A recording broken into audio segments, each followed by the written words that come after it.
आज आपण बनवूया घरगुती काळ्या मसाल्यातील वड्यांची आमटी। आपण आता वडे तेलामध्ये भाजून घेऊ। जिरे, चॉप केलेला कांदा आपण व्यवस्थित परतून घेऊ गोल्डन ब्राऊन होतोपर्यंत। कांदा व्यवस्थित परतून झालेला, अद्रक लसूण हिरवी मिरची पेस्ट आपण आता पेस्ट व्यवस्थित परतून घेऊ। लाल मिरची पेस्ट परतून घेऊ।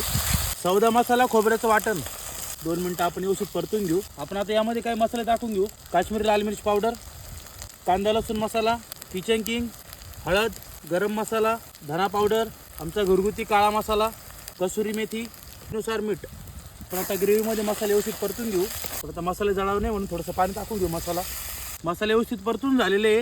इथे मी कणिक घेतलेले, 1 चमच कणिक टाकून घेऊ। वडे आपण आता भाजीसाठी पाणी टाकून घेऊ। पण आता 10 मिनिटं झाकण ठेवून भाजी शिजून घेऊ। 10 मिनिटं झालेले, आपण झाकण काढून घेऊ। बारीक चिरलेली कोथिंबीर, आता वड्याची आमटी तयार आहे।